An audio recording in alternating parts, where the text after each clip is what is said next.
Hi book lovers, welcome back to my channel. As you can tell from the title, I'm going to be talking about all the audiobooks that I listened to on Kindle Unlimited. I listened to about 35 of them over the past 2 months because I had 2 months of KU. For some reason, Goodreads sent out an email to get 2 months of KU free, and obviously I got it. And so over these past 2 months, I've been trying to make the most out of my free KU subscription.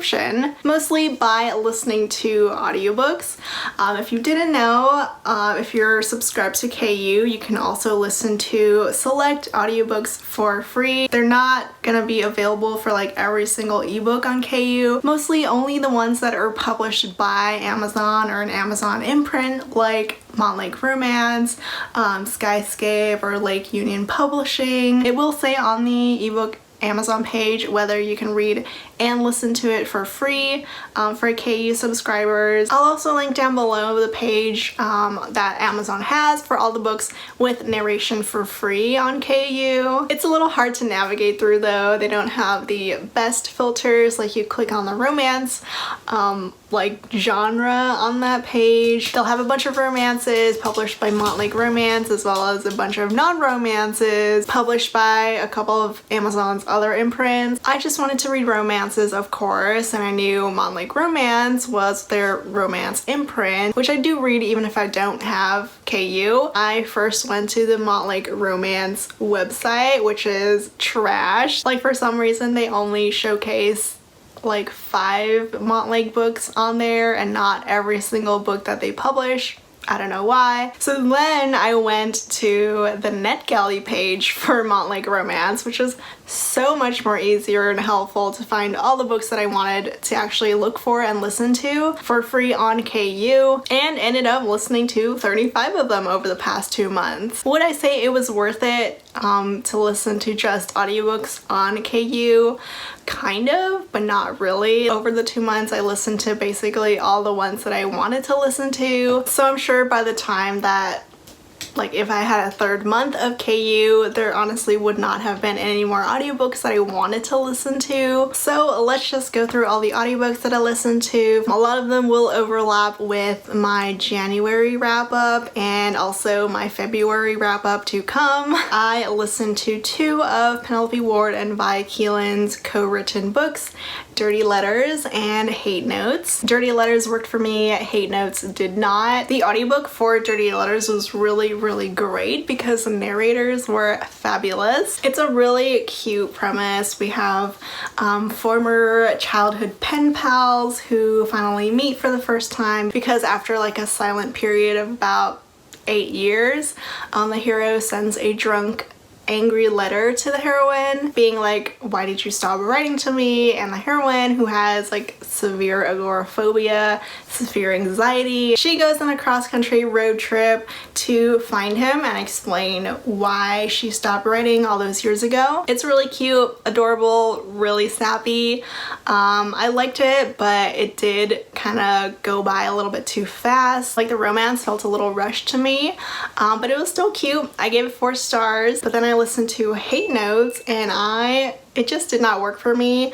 I gave it 2 stars. I was really annoyed with the hero for a majority of the book. I never connected with any of the main characters. Again, it had a really cute premise, but this time it just didn't live up to it. The heroine is selling her unused wedding dress, but she can only exchange it for credit, and she ends up finding this wedding gown that has a little note stitched into it, written really sweetly by this guy named Reed. A couple of things magically happen to fall in place, and she ends up working for Reed as his assistant thanks to his grandmother. So it's an office romance, a bit of enemies to lovers, but these characters were just so boring to me. The story was just kind of bland. Dirty Letters was definitely a lot better than this one. And then I listened to the second and third books in the Getting Lucky series by Megan Quinn. I had previously read the first book when it first came out and I loved it. It was a fantastic small town romance,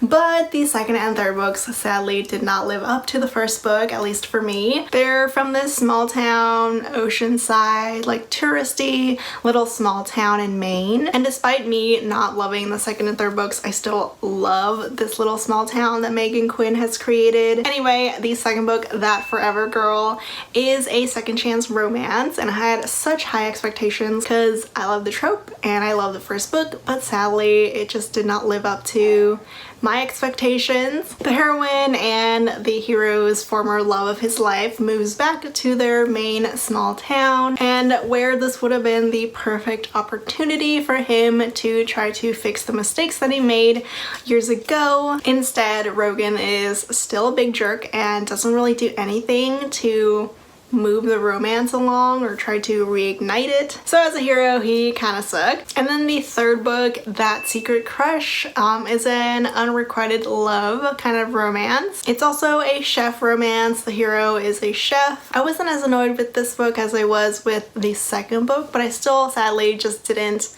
love it like I did the first book. The hero has had a crush on the heroine for years. She is the twin sister of his former best friend, who he's kind of had a falling out with and hasn't spoken to for years, ever since they failed on their first restaurant endeavor. So Reed, after his failure, he moves back to his hometown to try to make something better of himself. And of course, Evie is there, and all of these pent-up feelings that they've always had for each other finally rise to the surface. I like this one overall. I wouldn't say it's bad or anything. I love the small town. I love the restaurant aspect of the main characters working together, him as the new chef, her as like a restaurant manager. But again, I just didn't fall in love with it. I wasn't like in love with the characters either. There just wasn't the same charm as there was from That Second Chance, the first book. Next, I listened to all three books in the Dangerous Beauty trilogy by J.T. Geisinger. This one is romantic suspense along the lines of a little bit of mafia and a heroine on the run. I really like this trilogy. I had a lot of fun listening to it. I gave all three books 4 stars. They were just really enjoyable and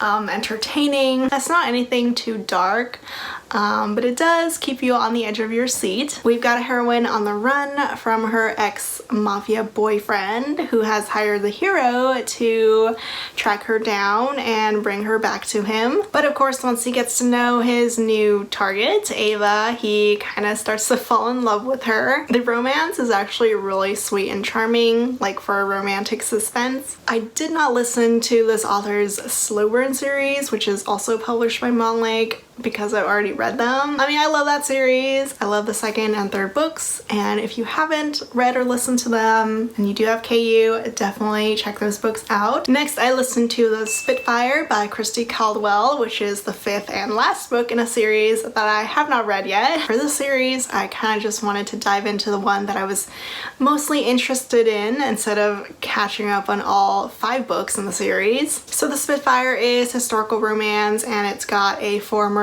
courtesan slash madam heroine who falls in love with this earl that she saves the life of. He unknowingly, after he comes back to life, serves her a cease and desist letter for her music hall. Obviously, Clara is pissed, but Henry is trying to backtrack and fix everything. I really like this one. I thought it was sweet and charming and very unique. I don't usually come across historical romances with like older characters. The heroine is in her 30s, the hero is in his 40s, plus the hero is a virgin. So that was nice to encounter. I love these characters. I really enjoyed their romance. I wasn't that confused going into the series with the last book, but now that I have listened to this one, I might go back and catch up on the rest of the series. And then I listened to 2 of Rachel Van Dyken's books. The first one is Dirty Exes. I was not a big fan of this one. Like,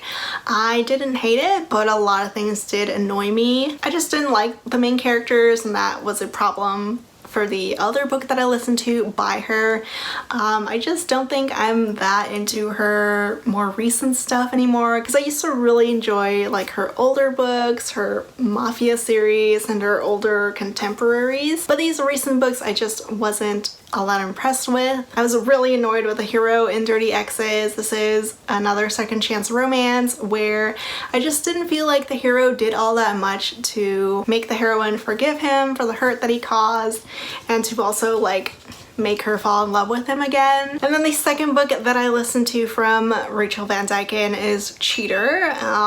With that title, I probably shouldn't have even bothered. I really didn't like this one. Like, it wasn't god awful, but I was way more annoyed with this book than I was with Dirty Exes. Didn't like the hero. I thought his reasons for like becoming a cheater was the dumbest thing. Lucas was engaged to the heroine's older sister, but like the night before the wedding, he wakes up in the bed of one of her other sisters and is labeled a cheater.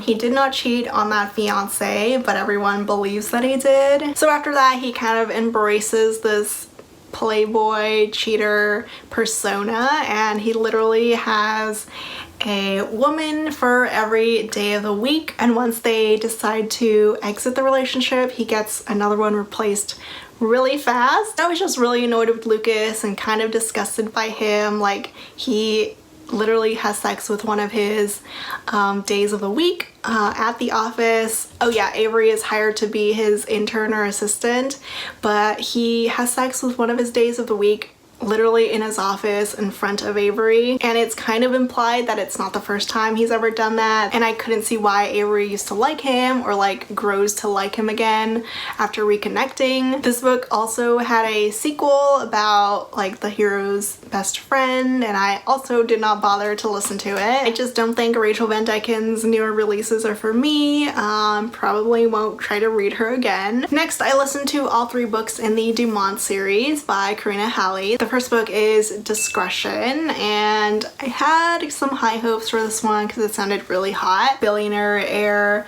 playboy French hero who reforms his ways when he falls in love with an American student. It's very much a swept off your feet kind of romance, and it's really, really hot. But it was everything else that I just wasn't a fan of, because there's a lot of secrets and drama when it comes to the Dumont family that the hero is a part of. There's a lot of conspiracies going on, like the hero's father mysteriously dies, and the culprit is kind of pointed towards Olivier's uncle, the dead man's brother. I wish I could have loved it more, but it was just only okay.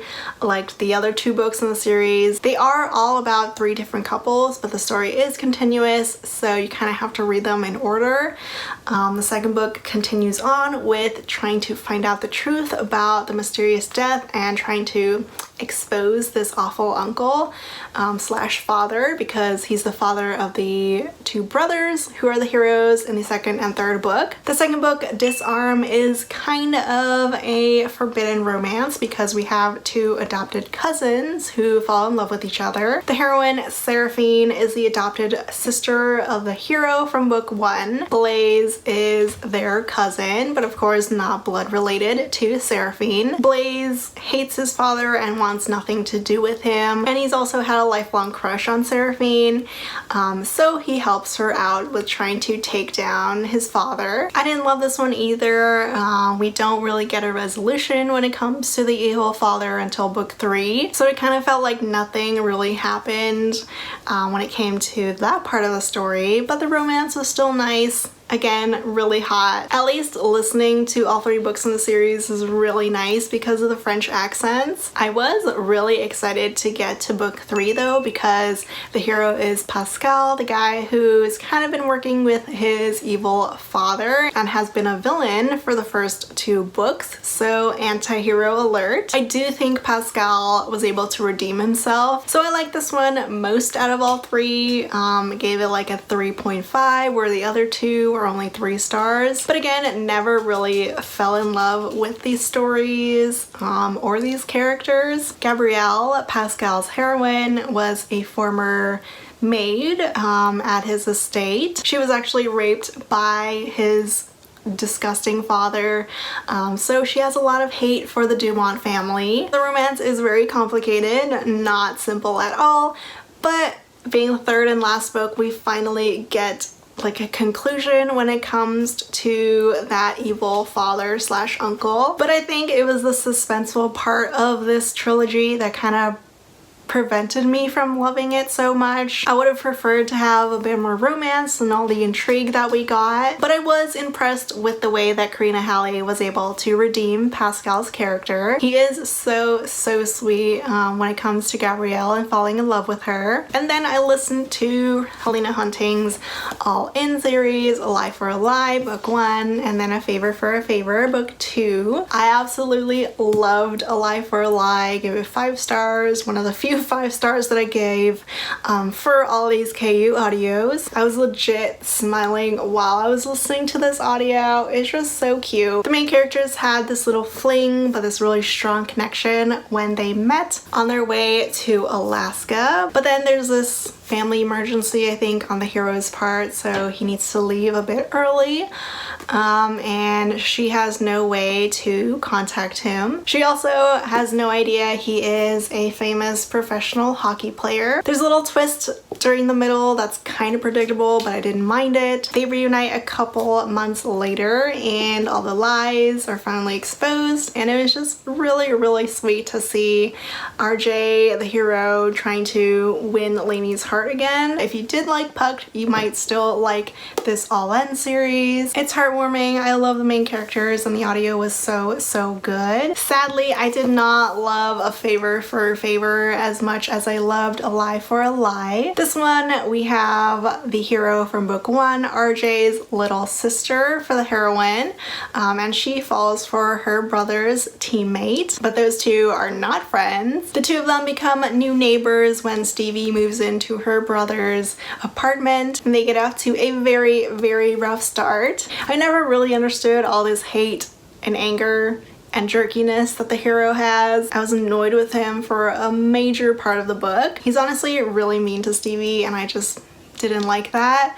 Luckily, Stevie is not exactly a pushover and also pushes his buttons back. If you like Enemies to Lovers, you might like this one, but like a main part of why I couldn't enjoy it more was because of RJ, Stevie's brother, who is way overprotective of Stevie and becomes a cockblock to Stevie and Bishop. I also did not understand why RJ was so gung-ho about Bishop not being good enough for Stevie. Like, he gets so mad when he finds out about Stevie and Bishop. Stevie is a grown woman, so I just could not understand why he was trying to control her sex life.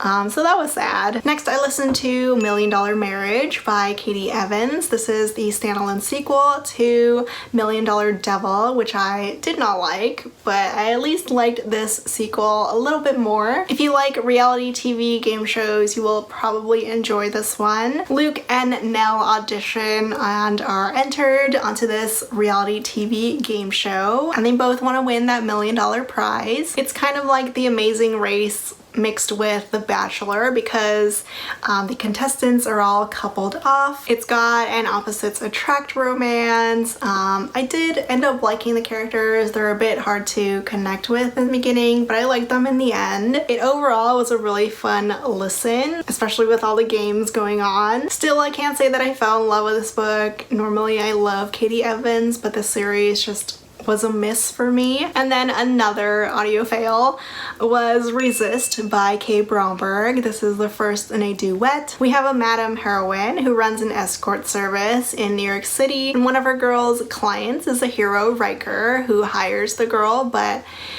when the girl's out of commission, Vaughn steps in with her other madam persona, complete with a wig. It's a bit of hate to love. There is a ton of banter that almost gets tiring by the end of the book. They just could not stop arguing. I kind of hated the hero's character. Riker just had the biggest chip on his shoulder, and I just got so sick of him by the end. The two of them have a very volatile relationship that I just wasn't a fan of. The book does end on a cliffhanger, but I just didn't have the motivation to keep going. Next, I listened to the Fluke My Life series by Aurora Rose Reynolds. This author writes fairly short, quick, and simple romances. They're all fairly the same when it comes to structure. It's a bit of insta-love in the very beginning, an alpha protective hero, and normally this would work for me, especially with novellas, but with this series they were all very average, but they're still entertaining and enjoyable to listen to. They're really sweet and sexy contemporary romances. The first book, Running into Love, has neighbors falling in love. The hero is a homicide detective. The second book, Stumbling into Love, has a one-night stand turning into more. Of course, the hero is the one who wants more. Book 3, Tossed into Love, is enemies to lovers with a firefighter hero. And then the last book, Drawn into Love, is a single dad romance. So they're all really cute and really sweet, but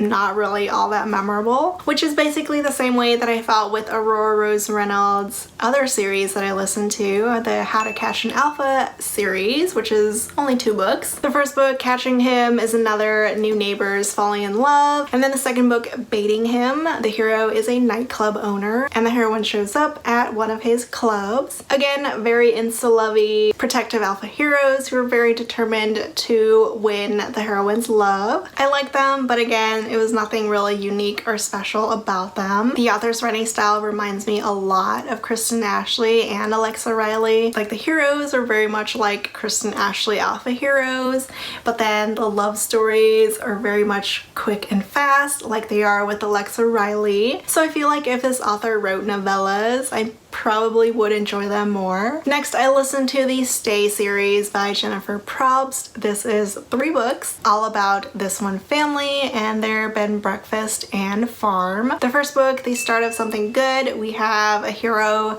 who is a former military man with PTSD. This one was my favorite of the series, the best of the 3. We have kind of an enemies to lovers romance because the heroine is the complete opposite of everything that Ethan stands for. Mia is uptight and high maintenance. Ethan just wants to live quietly and in peace with his horses. But the two of them are forced to be together on this farm and they slowly start to fall in love with each other. I really enjoyed the main characters. I loved this setting of this bed and breakfast. The second book, A Brand New Ending, I didn't like quite so much, but I didn't, hate it. This one, the heroine is the owner of the bed and breakfast, and she is the sister of the hero from book 1. This one is a second chance romance between childhood sweethearts. They both kind of ran away to Hollywood to make it big, but whereas Kyle kept on growing bigger and bigger, she felt that he chose his career over her, so she left and went back home. So now Kyle is this really big and famous screenwriter, but he's kind of lost his mojo and borrows a room at Ophelia's inn and also wants to try to win Ophelia back. The story was okay. I don't think that Kyle really redeemed himself all that much. I just didn't really buy that he was still in love with her when he lived his life to the fullest without her in Hollywood for the past 8 years. So I didn't buy his love. I really think that he should have worked harder to prove that he actually loved her and it was in it for the long haul the second time. But I did love Ophelia's character. I loved all the animals that were on the farm and the inn. But the weak hero I just wasn't a fan of. And then the last book, All Roads Lead to You, was sadly my least favorite, mainly because of the narrators. Their narration was kind of boring. I didn't love the story all that much either. The narration definitely bumped this one down for me. This book is also all about horses, something that I don't really know about all that much. The heroine is this animal rescuer and she helps rehabilitate animals on their farm. Aiden, the hero, is a horse trainer and the two of them work together to try to rehabilitate this former racehorse. I sadly just wasn't all that invested in their romance. I enjoyed all the animals again, but horses are just not my favorite. I have read Jennifer Probst before, a couple of her other contemporary romance series, so I'm a bit let down that I didn't love all the books in the series. And then I listened to Anyone But Rich by Penelope Bloom. This is my first book from this author and I wasn't a fan. I felt like it touched on nothing but the surface when it came to the characters and their backstory. There just wasn't depth for me, so I couldn't enjoy this one more. It's the first in a series surrounding three best friends who promise never to date any of the three King brothers, but of course they all end up falling for them. Honestly, I still don't really understand why they made this pact to not be with the King brothers. It was barely touched upon. There really wasn't a plot to this one. I felt so bored when I was listening to this. She's a school teacher, he's this billionaire guy. I just didn't understand their romance. There are 2 more books in the series about the 2 other friends and 2 other brothers, but I most likely will not be reading or listening to those 2. Next, I listened to 2 books in the Dogwood Lane series by Adriana Locke, books 1 and 3, because I'd already read book 2. I wasn't the biggest fan of book 2 when I read it last year, but I thought I might as well catch up on the series since I have KU. First book I gave 1 star. I hated it. I basically DNF'd it about halfway through. It's a second chance romance, but the reason why for their breakup was just like so annoying that I couldn't and didn't want to read or listen to it anymore. The series is a small town romance series, so the heroine returns back to her hometown and the town where she fell in love with the former love of her life. And spoilers, the reason why they broke up was because they were on a break, a la Ross and Rachel from Friends.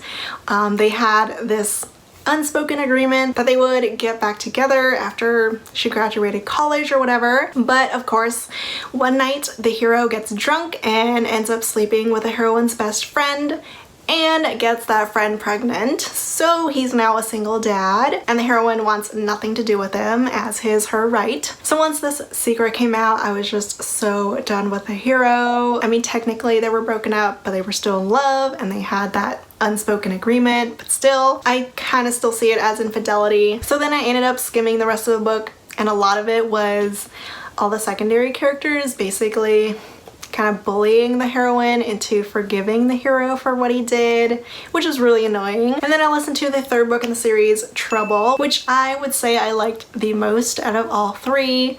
I mean, I still gave it 3 stars. It wasn't something that I was completely in love with, but I did like it for the most part. We've got a player hero, basically the town player, who ends up redeeming himself and reforming his ways for the heroine. It is a slow burn. The main characters become friends. The hero is not at all ready for anything more. They actually had one night together a couple years back, and while the heroine remembers, the hero does not. Like I said, it is a slow burn mainly because the hero is so terrified to be in a relationship with a woman. Not exactly, you know, the best hero quality, but I didn't hate him. Next, I listened to 2 books in the First Wives series by Catherine Bybee. I listened to the 1st and 3rd book in the series. I'd already read book 4, Faking Forever, and I actually really enjoyed it, but sadly I did not enjoy listening to these 2 other books as much as book 4. If you like series that surround female friendships, like really strong female friendships, you might enjoy this series. But I wasn't all that impressed with book 1, and I was even less impressed with book 3. All the heroines in the series are divorced, except for the last book. Lori is a divorce attorney and she also helps with this one group that helps create fake marriages. So she helps dissolve them once they run their course. So she has a really interesting job, and Reed, the hero, is a private investigator who's investigating one of these fake marriage couples. They're stuck together on a cruise trip. I really liked the female friendship in this book, but I wasn't all that invested with the romance. Reed was a good hero, but I just didn't really feel chemistry between them. For book 3, Chasing Shadows, I did not feel like there was any romance. It felt like it was barely there. The heroine Avery is one of those ladies who enter into those fake marriages, so now she's divorced with a lot of money. She's a survivor of this really brutal attack and assault, so now she's kind of shrunken into herself. The book focused a lot more on Avery and her recovery and trying to move on from her attack rather than the romance. I would have liked if there were more balance, but the romance was definitely more overshadowed in this book. Next, I listened to The Friend Zone by Soraya Wilson. This one is a new adult college sports romance, and it had all the potential. Sadly, I just didn't like it because of how annoyed I grew towards the last quarter of the book. It starts off really great and cute. The hero is a quarterback for their college football team, but the coach has rules set in place where the players can't party, can't drink, can't have relationships. They can't really do anything, which I find a bit unbelievable, but whatever. Logan ends up falling for the coach's daughter. The two start off as just friends, but there's always this underlying chemistry going on. But Jess kind of has this crush on another guy and asks Logan to help her be with that guy. So it starts off fairly cute and sweet, but it was towards the end of the book that I got really annoyed with the heroine. She becomes so passive. One of my most hated traits in any character, because the guy that she has a crush on clearly does not like her back and is using her to like be with some other girl, and I just didn't understand how she could not see it and would always try to justify everything that he did to her, like using her for car rides, making her pay for their dates. So while I love college sports romances, this book just didn't work for me. And then I listened to Royal Heir by Ruth Cardello. This is book 3 in the Westerly Billionaire series, but I kind of just wanted to listen to this one because it was the most appealing out of all the books in the series, at least from the blurb. It is a royalty romance. We've got a prince hero who falls for an American school teacher. The romance was really cute, sweet. I like that she didn't give in easily to him despite his like good looks and his prince title. But overall the book was only okay. I can't say that I loved the main characters. I got a little bit bored, especially when it came to the heroine's brother and his little side story. The last 2 books that I listened to were both by Amy Harmon, and I'm so glad that I ended on such a good note after all the not so good books that I listened to. The first one is From Sand and Ash. This one is historical fiction. Well, both of them are historical fiction, but with a good amount of romance. It takes place during World War II, so quite heartbreaking and emotional. The main characters are in German-occupied Italy. Ava, the heroine, is Jewish, whereas Angelo is Catholic. They were raised together, but they have no blood relation, and they fall in love. But Angelo decides to pursue priesthood. Ava, being Jewish, is trying to hide from the Nazis, and Angelo and his church helps her. There was just a lot going on, and I was gripped to the story. I like could not stop listening to it. I really enjoyed this one. It wasn't like perfect, but it was such a fantastic historical fiction novel. I really enjoyed the romance too. It is definitely a forbidden romance with Angelo being a priest. I saw a lot of reviews being disgusted by it, but I guess having read a lot of priest romances, I'm used to it. It was just so well written. I love Amy Harmon's writing, and I was terrified for Ava. It was a really fantastic but exhausting listen, but I highly recommend it, especially if you love historical fiction. And then the last book that I listened to for all the KU audios is Amy Harmon's What the Wind Knows. This one is like Outlander, but Irish. So a time travel historical fiction novel. When the heroine's grandfather dies, she decides to go to Ireland to be able to spread his ashes, the place where he grew up. And then she finds herself transported to 1921 Ireland, a time where Ireland is basically on the brink of civil war. I'm not too familiar with this history, but you can tell that Amy Harmon did a lot of research into it. I thought this was amazing. Time travel romance. I loved the romance between Anne and Thomas. Thomas is a doctor during this wartime, and he is the guardian of Owen, this young boy whose mother and the heroine is mistaken for because they look exactly the same. So Anne becomes this other Anne from 1921 Ireland and tries to adjust to this time travel Kindle. It is a very heartbreaking, thrilling, amazing read. I loved this audiobook so much. The romance is so slow but so sweet. I loved it, but of course being from two different times, you're just never sure how they're gonna end up being together. The ending left me so wrecked. I was almost crying from happiness. It was such a good ending.